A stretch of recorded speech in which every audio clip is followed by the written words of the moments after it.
Welcome back to another episode of the Girl Boss Method podcast. So, today we are joined by some of the ladies or lovely ladies inside the Girl Boss Method. Today's topic is a question that was asked during the check in last week. It was centered around holiday nutrition, and the question itself was, how do we manage how do we manage holiday festivities coming up, and how do we navigate that nutrition, especially with all, like, yes, the Christmas stuff coming up, so meals out or even like things at home, finding the balance when it comes to like healthy foods, but also how do you deal with overindulgence and that sort of thing. So again, it might be that some of these tips are things that you already know, but I think it's always good, especially when we're thinking about our mindset around time like now, like December. I think it's really important for us to kind of revisit these and run back over them and just kind of like remind you or jog your memory, or just, I don't know, just maybe even give you that different mindset to go, well, like, actually, you know what? Maybe I should be looking at things like this. And so recently in your check-ins, this was a couple of weeks back now, one of the questions was, how do you want to approach December? And there were various different options in there, but there was a big call, if you like, towards trying out the whole calorie banking and using that to kind of still achieve fat loss and weight loss around December, again with accommodation for how we're managing weekends and stuff.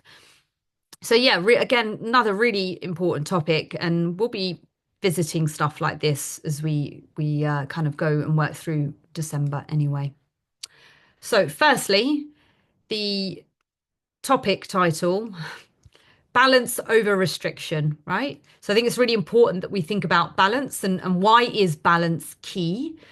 Well, we want to avoid the extremes of over restriction and then, as a result, overindulgence. So our minds are a very funny thing. Our minds are so powerful, and our thoughts lead us to actions that, again, it's almost easier to go from one extreme to another. When you're trying to find that balance, it's almost like your brain's kind of saying, well, this doesn't make sense, because I either want to go like really like hard that way, and I don't want any bad food, or I don't want to have any indulging, or I don't want to do this. I really want to focus on the goal. I just want to kind of like restrict, right? And typically this is the thing that happens after overindulgence at the weekend. And so there's often this fight inside your mind of, over restriction, overindulgence. Where do we kind of sit? And so I think it's really important for us to have balance as well, especially during this month, because this is the stuff that's going to support your mental well-being while still enjoying the festive season. It's really important for us to spend this time with family. Yes, you are on a program. Yes, you do have goals. Yes, you want to drop body fat. Yes, you want to become more toned. Yes, you want to lose weight. All of these things, yes, yes, yes. But you have to think that at the expense of what? And everything is about finding balance. And do you really want to get the goal, make the goal happen, and let all the other cards fall down? It's still really important that you enjoy now, but doing it in a way that allows you to stay consistent with your health goals without feeling like that deprivation. So it's just kind of like changing those things. And now when we're thinking about eating out, so, whether this, again, you've got meals that are kind of set for work, you've got, sometimes when you're going out to pubs or restaurants with work, quite often they'll have the menu given to you like in advance, and you'll be able to tick off boxes to say, well, like, those have more calories or those have less. Sometimes it's difficult, and we don't know what dining out is going to entail. Sometimes you don't know what's going to happen. But all we can do is, yes, firstly, try and check the menu and then decide on your choices beforehand. And if you find that you're maybe a this or that person, maybe give yourself two choices. Maybe say, do you know what? Maybe I'm going to go for this and then I'll go for this. Or, and again, there are so many different ways of doing this. So typically it might be again, if you really want to be like controlled within calories and you're trying to maybe even calorie bank and you just really want to make sure that you're hitting that weekly total, and that the week average is kind of in line with where we want you sitting currently, it's again, maybe it's a starter and a main, or maybe it's a main and a dessert.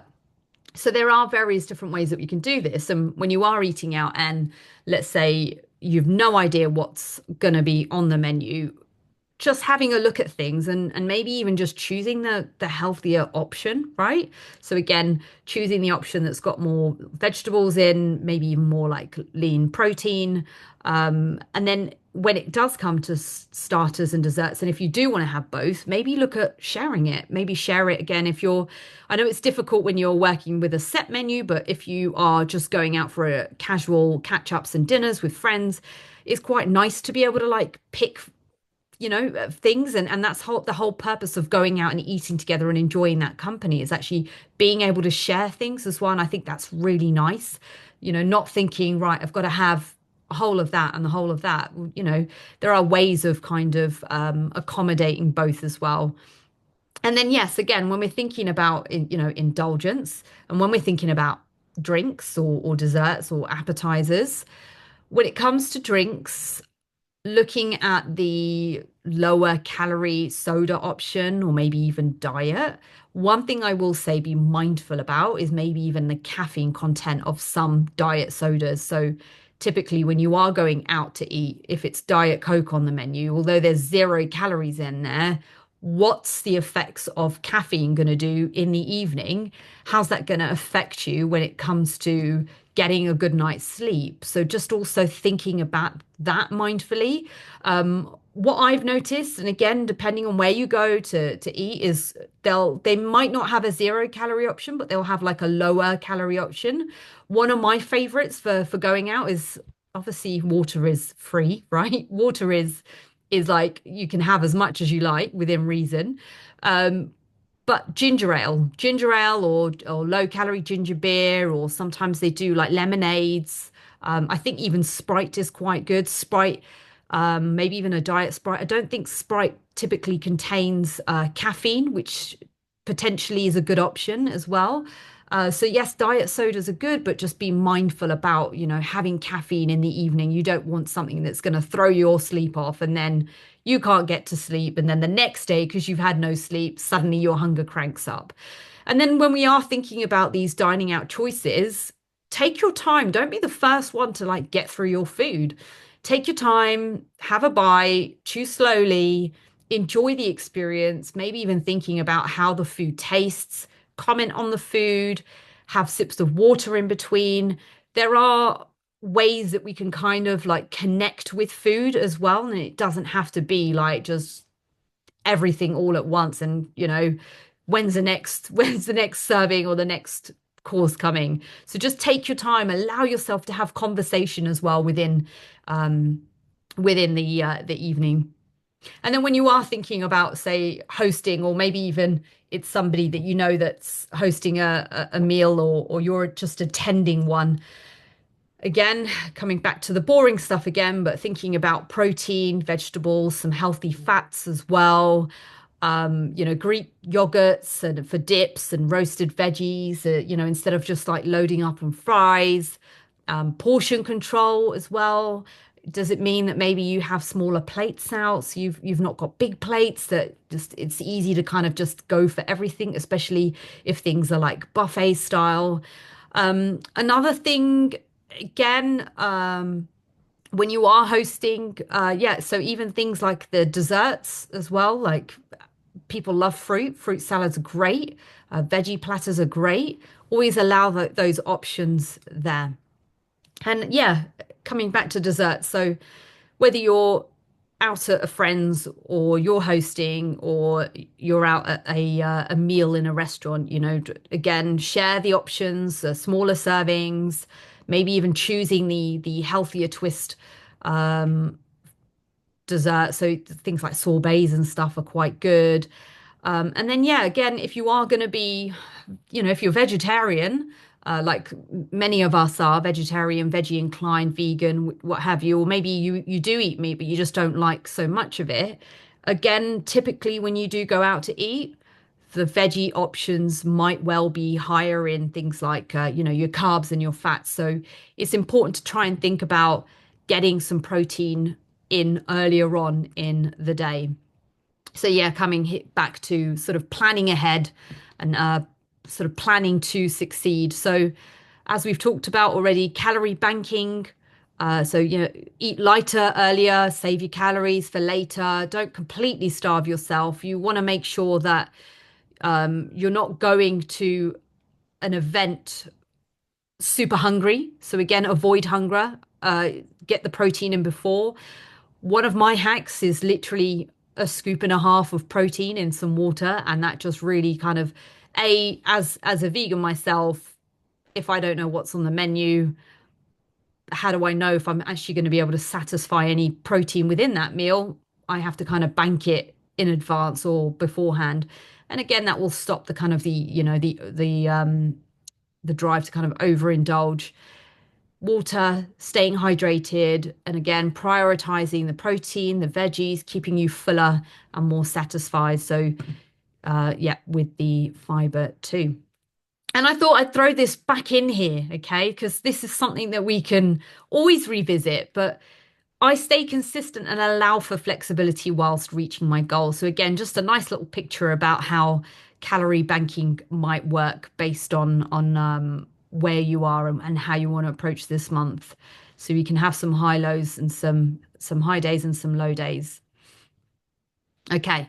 So we're thinking about mindset as well, embracing the festive spirit without the guilt. So again, if it is the one meal, and maybe it's not every weekend, because I know some of you have got things going on during the week, you've got things going on at the weekend. But if it is the odd chance or the off occasion, as long as you know that you have been consistent with tracking, you have been consistent with what you do, one meal's not going to throw things off. Like it's not going to throw things out completely. So just consistency is always key and not perfection. And yeah, memories over food stress, right? Family traditions and memories over the food stress. And I can't say enough, but really, again, when we are consuming food and we are eating, really just taking a step back and breathing and enjoying what you've got in front of you. It's not, food's a big part of it, but it's not the only thing. Like it's there, enjoy it, but also enjoy the conversation. It's really important for us to connect. And again, journaling, if you ladies journal right now, or if you ever have done, it's such a great thing to do. I definitely have used it in the past.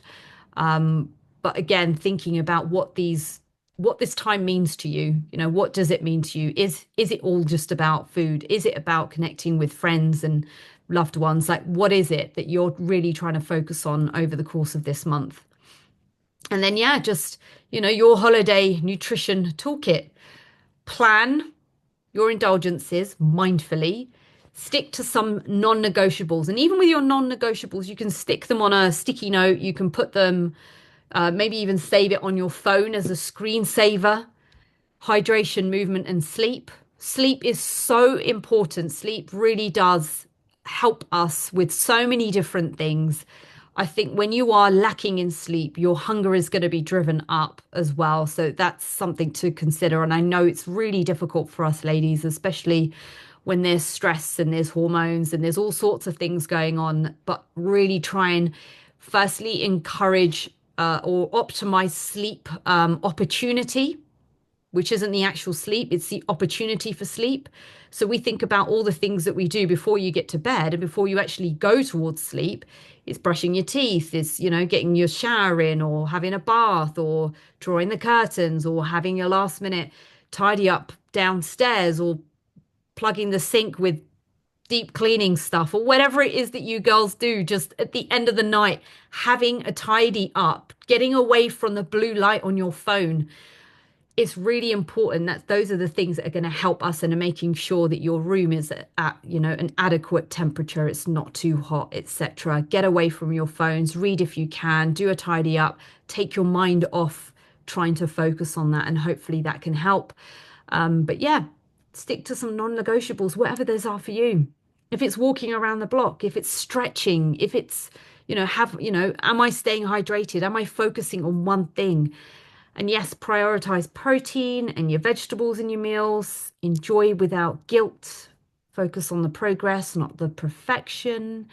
And remember, what isn't measured cannot be managed. I think that's really important because I think, again, if we don't know what's going on because you're not tracking, we're not looking at things, how do we know what to change? So just always trying to think about those values and keeping them together. And finally, for me, I will break the floor and we'll have a chat as well, ladies. I'll let us chat in private for the next portion. But just on this last slide, staying focused this month without the all or nothing mindset. Again, tipping the scales. It's all this. It's none of that. Just enjoy this month without guilt and use the tips to kind of strike a balance. Enjoy the festivities without completely letting go of your goals, avoiding the all or nothing trap. Instead of hitting the fuck it button, remember that small, consistent actions add up, and think long term. So a balanced approach now means less stress in January because typically we know what happens in January. If you do hit the fuck it button, bucket, if you hit the button and you go, oh, whatever, it's not going to count, I'm going to mess up anyway, yada yada. Well, then you're only going to make things harder in January. So it's good to kind of set these habits in place now. Approach this season is going to be here every single year of your life. You are going to have to navigate December. It's going to be Christmas. It's every single year for the rest of our lives. It's just focusing on good, healthy, balanced approach. Enjoy it, but don't go crazy. And at the same time, you know, thinking about it in a way that, yeah, you are healthful, but then you are enjoying as well. So come January, you'll feel stronger, healthier, and ready to kind of really nail the new year on the right foot. So celebrate your progress as well. So again, focus on what you're doing, the actions, rather than fixating on perfection. Thank you so much for listening, ladies. That was a really good one. But we can open up and have a nice discussion now. So we can either do that in private. If you girls are happy to share on here, then that's all good as well.